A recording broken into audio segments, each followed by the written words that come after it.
تو آج جو قادیانیت کے حوالے سے، جو کہ بلا شبہ آئینی طور پہ تو اپنی جگہ لیکن ویسے ہی وہ دائرہ اسلام سے خارج ہیں، تو ان کو مائنورٹیز میں شامل کرنا، کیونکہ بڑا ایک ہے کہ کچھ لوگ کہہ رہے ہیں مرتد ہیں وہ تو مائنورٹی میں آتے ہی نہیں ہیں، اور کچھ لوگ کہہ رہے ہیں کہ نہیں، جب وہ اسلام میں ہم انہیں سمجھتے نہیں ہیں، جب وہ تمام اس کے بیسک جو ہے وہ پورے نہیں کرتے، جب مسلمان ہے ہی نہیں تو وہ مائنورٹی کے اندر تو فال کریں گے. تو اس حوالے سے کیا فرمائیں گے مختصر؟ مجھے اللہ تعالیٰ میرے منہ سے حق ہی جاری فرمائے، جب سے یہ نئی حکومت آئی ہے، پہلے یہ کام غیر مسلم کرتے تھے، اب یہ حکومت کر رہی ہے. میں اس لحاظ سے سمجھ رہا ہوں کہ ان کو لایا اس لیے گیا ہے. ان کا حلف اٹھاتے ہوئے خاتم النبیین کا لفظ ان سے نہیں نکلا صحیح، جس کو میں غلطی نہیں مانتا، بلکہ میں یہ کہتا ہوں کہ کہیں تھی کوئی بات. اس کے بعد عاطف کو لانا، پھر اس کا لوگوں کے دباؤ پہ ہٹانا، پھر حج کے اس میں نکالا گیا. خود وزیر کو نہیں پتا، بعد میں وہ کہہ رہا ہے مجھے نہیں پتا. تو ایسے افراد کو کیا سزا دی گئی؟ کتنی بار مسلسل کوشش کی گئی ہے.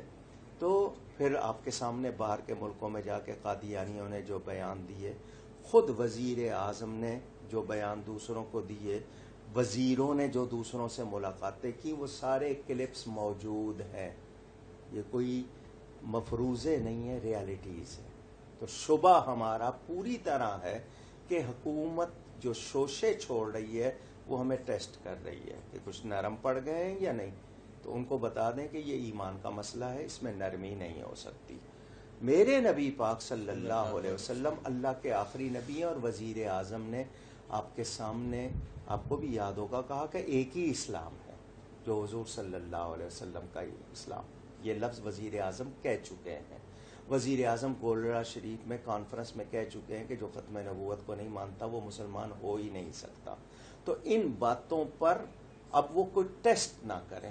اگر کوئی بیرونی دباؤ ہے تو واضح کر دیں، قوم اس کا جواب دے دے گی کہ یہاں قوم جو ہے بتا دے گی کہ ہمیں یہ منظور نہیں ہے اور کسی صورت منظور نہیں ہے. اگر وہ قادیانیوں کے لیے احمدی مسلم کا لفظ لکھتے ہیں تو یہ کسی صورت گوارا نہیں ہے. احمدی غیر مسلم، قادیانی غیر مسلم، مرزائی غیر مسلم، لاہوری غیر مسلم، دیندار انجمن والے غیر مسلم. اس کے ساتھ غیر مسلم کا لفظ لگے گا. صرف ان کو احمدی مسلم نہیں تسلیم کیا جائے گا، احمدی غیر مسلم. ایک بات پہلی تو یہ ہو گئی کہ جو قادیانی ہیں وہ آپ کے پاکستان کے آئین میں بھی غیر مسلم ہیں. جو چیزیں وہ اسلام کے نام پر استعمال کرتے تھے منع کر دیا گیا، وہ نہیں ہو سکتی. جب آپ ان کو اقلیت کے صورت میں اجازت دیں گے تو کس طرح اجازت دیں گے؟ وہ اپنا کیا کیا کریں گے؟ وہ تو ساری باتیں وہی کریں گے. تو وہ آئین کے غدار ہیں، پاکستان کے آئین کو تسلیم نہیں کرتے. وہ اگر اوپر سے کہہ دیں کہ ٹھیک ہے جی، لیکن یہ کہ ان کے لیے یہ چیز ہم شناختی کارڈ میں بھی، پاسپورٹ میں بھی اور ہر جگہ فارم میں ہوگا غیر مسلم. وہ بھی اس کو تسلیم کریں اور پھر اس کے بعد اقلیتی حقوق کی بات کریں. وہ اقلیتی حقوق کہ جو ان کے لیے ہیں، لیکن وہ اسلامی شعائر کو استعمال نہیں کریں گے. اس بات کی گارنٹی کون دے گا؟ وزیر اعظم دیں گے، فوج کے سربراہ دیں گے، عدلیہ کے سربراہ دیں گے، کون دیں گے؟ ان کی اپنی گارنٹی کون دے گا؟ ہاں، پھر یہ کیا ہے؟ تو یہ ایک فتنہ ہے. اور میں نے پہلے کہا، میں مدینہ منورہ میں تھا، میں نے پی ٹی وی پر وہ پروگرام دیکھا کہ ایک ہندو نے کہا تھا کہ یہ جو قادیانی ہیں یہ اسلام اور مسلمانوں کے خلاف سب سے زیادہ کام کر رہے ہیں. اور یہ پی ٹی وی پر یہ چیز نشر ہوئی تھی، میں مہینہ بتا سکتا ہوں، ریکارڈ میں نکال کے دیکھی جائے. وہ یہ خود پاکستان کا سرکاری ٹی وی اس سے نشر ہوئی ہے. تو گورنمنٹ اگر سمجھ رہی ہے کوئی اس میں رعایت، تو ہم ان کو بتا دیں کہ یہ ہمارے ایمان کا مسئلہ ہے. ایسے موضوعات پہ آبویسلی گورنمنٹ ہو یا کوئی بھی مقنن کوئی بھی شخص ہو، اس پہ احتیاط کرے، یہی کہہ سکتے ہیں. بہت زیادہ احتیاط. اور اس موقع پر اس چیز کو چھیڑنا جبکہ قوم ایک وبا میں ہے اور اس کی مشکل ایسے حالات پیدا کرنا، یہ بہت بڑی سازش ہے اور بہت احتیاط کی ضرورت ہے. اس مسئلے پر خام خواہ فساد ہو جائے گا. لوگ جو ہیں وہ لازمی بات ہے دین کے معاملے میں ان کو ذرا سا بھی شبہ ہو جائے گا، کون سمجھائے گا ان کو؟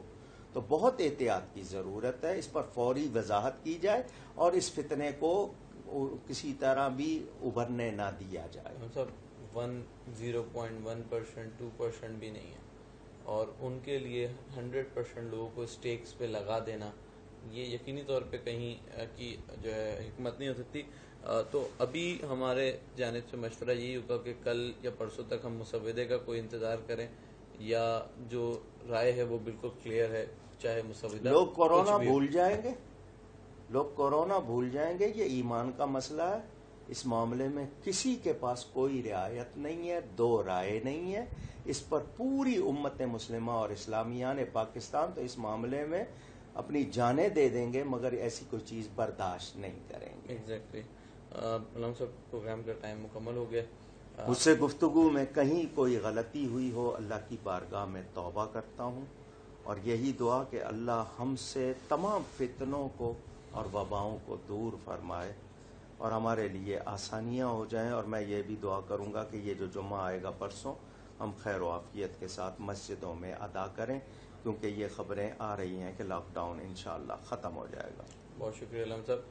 ناظرین کا اس میں کوئی شک نہیں کہ ختم نبوت کا معاملہ ہو یا تحفظ ناموس رسالت کا، دنیا بھر میں رہنے والے فرزندان اسلام اپنے نبی آخر الزمان حضرت محمد مصطفیٰ صلی اللہ تعالیٰ علیہ وسلم سے جو اپنی عقیدت و محبت رکھتے ہیں، اس کا اظہار وقتاً فوقتاً وہ اپنے عمل سے بھی کرتے آئے ہیں اور جانوں کے سید صاحب آپ کو ٹوک رہا ہوں، وہ جو جا کے UN میں تقریر کی تھی وزیر اعظم نے، اس کا حوالہ دیجئے. یہی تو کہا تھا نا انہوں نے. جی بالکل، اپنے عمل سے بھی کرتے آئے ہیں، اپنی تحریر سے اور تقریر سے بھی، کہ حضور علیہ السلام کی ختم نبوت کا معاملہ ہو، آپ کے اصحاب، آپ کے اہل بیت یا آپ سے جڑے ہر شے کی عزت و تقریم کا معاملہ ہو، تو اس میں یقینی طور پر کسی قسم کی کوئی رعایت نہیں ہوگی اور کسی قسم کی کوئی دو رائے نہیں ہوگی، اور نہ ہی کسی قسم کا کوئی کمپرومائز ہوگا.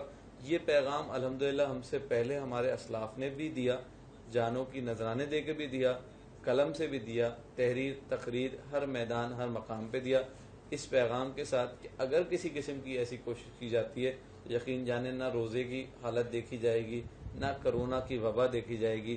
ایمان اور ختم نبوت کے تحفظ کے لیے اسلام اور فرزندان اسلام اس پہ اپنی جانوں کا نذرانہ بھی دینا جانتے ہیں، اور باقی مفاہمت بھی کرنا جانتے ہیں اگر مفاہمت کا معاملہ ہو. لیکن دیکھیں یہ مسئلہ مفاہمت والا نہیں ہے، تو یہاں سے جو پیغام جا رہا ہے بہت ہی اچھے الفاظ میں گیا ہے، علمی طور پہ گیا ہے، اور اس میں کوئی شدت والا معاملہ نہیں ہے. یہ ناموس رسالت کا معاملہ ہے. تو اس دعا کے ساتھ کہ اللہ رب العزت ہمارے ایمان کی حفاظت فرمائے اور ہمیں اس عقیدے کی حفاظت کے لیے ہمیں ہماری اولاد کو ہماری نسلوں کو پسند فرمائے. اپنے میزبان سید حماد حسین کو اجازت دیجیے. السلام علیکم ورحمۃ اللہ. رمضان رمضان رمضان رمضان